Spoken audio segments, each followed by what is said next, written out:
project adventure starts here. Catch you inside. RevelatorAlf. Hello, welcome to RevelatorAlf. Hope you're all well. So I've just finished painting up this frame holder, which I'm going to put on my pickup truck.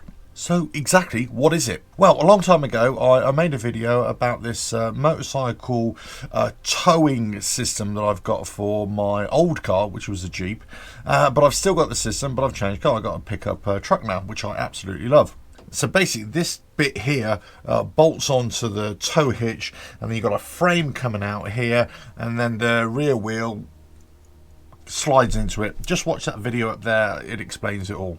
But actually what I want to do is cross mount the motorcycle across the back of the vehicle so that it's a lot more compact. But I need to find a way to secure it better. Now the great thing about my pickup, it can actually take quite a bit of weight, the tongue weight, the pressure pushing down on the tow bar, or how much it's allowed to lift up the front of the car. It's actually quite a lot. It's a lot more than my Jeep was. I think my Jeep was about 140 kilos. My new pickup truck is 255 kilos. So allowing for about 30-40 kilos of the actual frame to hold the motorcycle on, I can actually put on quite a substantial bike on there. I'm still aiming to get a trail bike around about 130, 140 kilo maximum, kind of an enduro bike. I'm looking at a Yamaha WRF 250F, which I really love, but whether I go that route, undecided as yet. But first things first, I'm going to get the frame. Right, also need to find a welder. But let's get over to the truck and also show you what else I've done as well. Let's do that. The heroic Harley, still being very heroic. It will be ridden later today. But first, the Wildtrak. Here we go. Now, as much as motorcycles, I do love my 4x4s and vans as well. So if you've watched my previous video, I am planning a moto van build, RV build, something like that as well, to go off on my adventures on motorcycles as well. But I also want to be able to strap a motorcycle to the back of this vehicle as well and go off on my day adventures or overnight adventures as well. The great thing about this vehicle, there's lots of 12-volt outlets as well. I had a factory one put in the rear tub, I'll show you, all the way back there. The problem with that, it's great if you haven't got a canopy, but I got a canopy on mine, so I can't actually reach it from outside here. So what I've done, I've just bought a simple extension here. Works great now, so I can power everything from here, right from the outside. Brilliant. The other thing is that I wanted to be able to rinse down something or wash down a bike when I'm out and about. Or I go to the beach and covered in sand, whatever, you know the score. So actually I just went and got this 12-volt water pump here, and I think it fires out about 160 psi. I've got a water barrel there, and well, should I just show you? Let me just show you. Right, need to get the water barrel out first. I've actually got a new water barrel coming soon that's just going to be permanently mounted in there, and it's going to have a tap there as well, which I'm going to attach some tubing, so that'll be really easy for drinking water. So that's one thing. Now in this bag there's a pressure hose and a suction hose for that pump. Right, let me hook it up. Right, filter on the end of this, goes in there, and then this tubing just hooks on to the pump. Easy.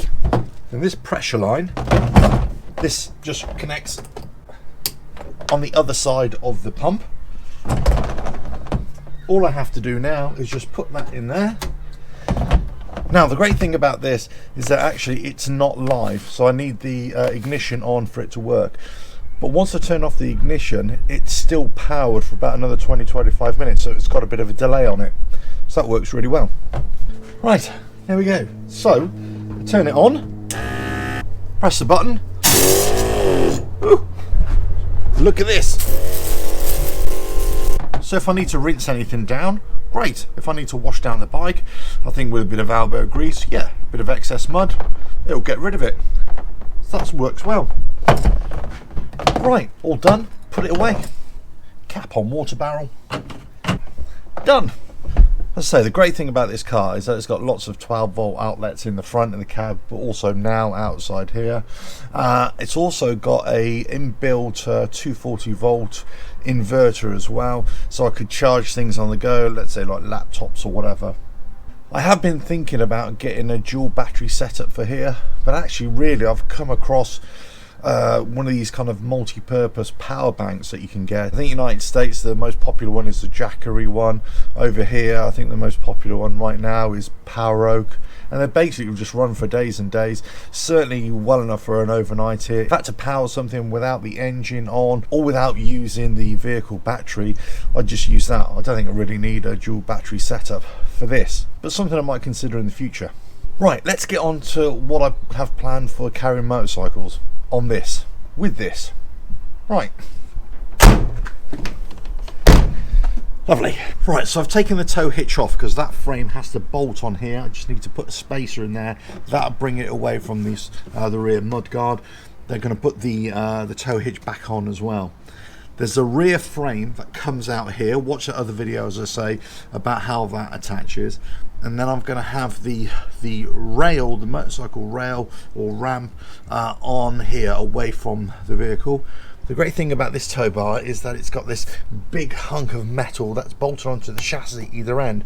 I'm going to have some C-clamps made up, fabricated, that'll fit one on this end, one on that end, with a bar coming out here, and then the actual motorcycle rail will sit on that on both ends, and also the middle part as well.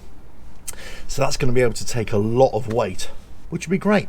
Anyway, so there will be a video coming once I've done all that, but that's it. The reason I'm not going to use a trailer is that if I can get away with this, it's going to be a lot better for space as well. Right, done.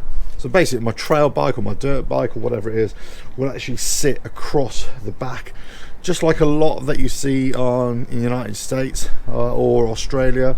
A lot of those that you'll see on other videos, they're not legal here in the UK as well. And also you can't overload the front of the vehicle or the tongue up weight as well. So it really depends. We've got different style receivers or different style tow bars here in the UK as well. So this is going to be another way of doing it.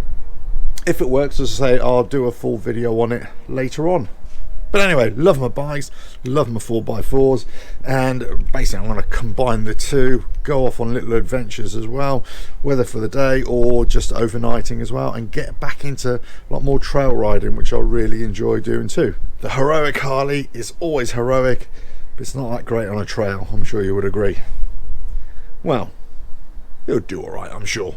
Right, best I go and find a welder to do all my sort of stuff. If you want to know more about the Wildtrak as well and what I got planned for it, just let us know in the comments as well. But I say I do have plans for that as well, to turn it into kind of a day camper, overnight camper as well, just for me, it wouldn't be for the family. The motor van or the RV project, that'll be for me and the whole family as well. Right, like, share, subscribe, all that kind of stuff. Ta-da!